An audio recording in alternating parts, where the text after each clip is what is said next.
Shalom, selamat malam. Renungan malam Sabda Bina Umat, Sabtu 23 April 2022.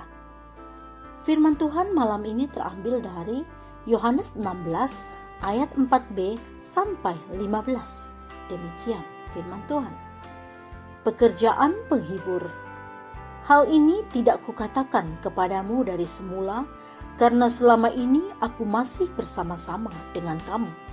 Tetapi sekarang aku pergi kepada Dia yang telah mengutus aku, dan tiada seorang pun di antara kamu yang bertanya kepadaku, "Kemana engkau pergi?"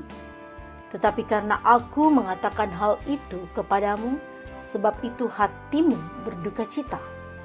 Namun benar yang kukatakan ini kepadamu adalah lebih berguna bagi kamu jika aku pergi. Sebab jikalau aku tidak pergi, penghibur itu tidak akan datang kepadamu. Tetapi jikalau aku pergi, aku akan mengutus Dia kepadamu. Dan kalau Ia datang, Ia akan menginsafkan dunia akan dosa, kebenaran dan penghakiman.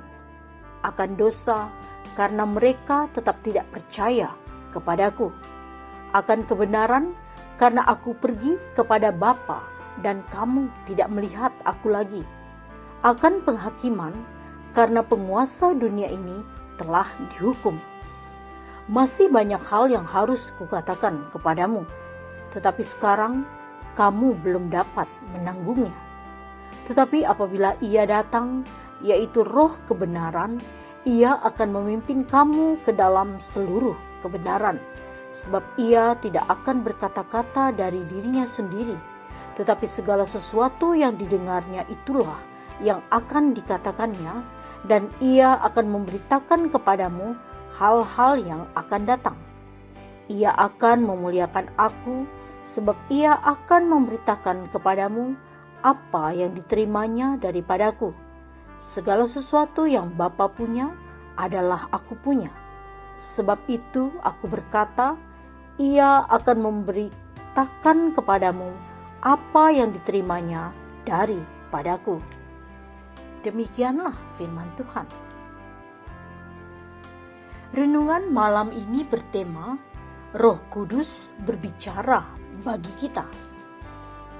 Penjelasan lengkap tentang karya Roh Kudus dipaparkan selanjutnya oleh Tuhan Yesus.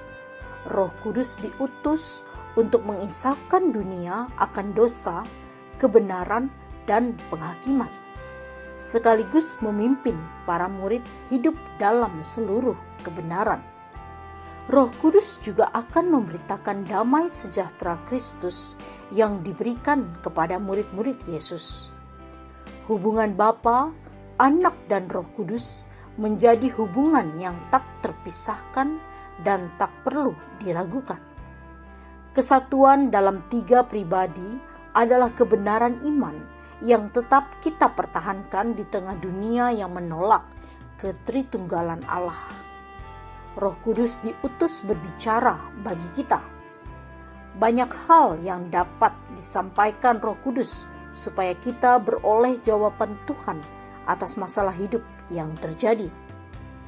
Kadang manusia menjadi tuli rohani dan keras hati, sehingga tidak mendengar Roh Kudus yang berbicara melalui hambanya atau peristiwa tertentu. Roh Kudus diutus untuk melepaskan kita dari belenggu ketakutan dan kekhawatiran. Roh Kudus diutus supaya manusia mengerti cara Tuhan yang ajaib mengubah dan memberkati hidup seseorang.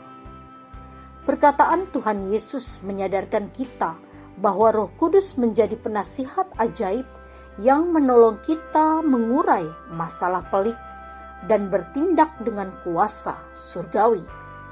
Saat Roh Kudus berbicara supaya mengampuni dan mengasihi, maka kita dapat melakukannya dengan sukacita bagi kemuliaan Allah.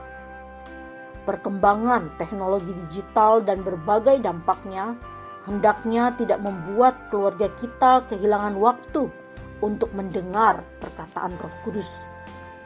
Sebagai orang tua saja, kita perlu berbicara dengan anak-anak agar mereka mengerti harapan dan pergumulan kita. Demikian pula halnya relasi dengan Tuhan Yesus. Roh Kudus berbicara supaya kita dapat bersyukur dan berpengharapan di tengah perjuangan hidup yang keras dan sulit. Mari kita bersatu padu mengalami tuntunan Roh Kudus setiap hari. Doa malam ini, kami bersyukur dalam persekutuan dengan Tuhan Yesus.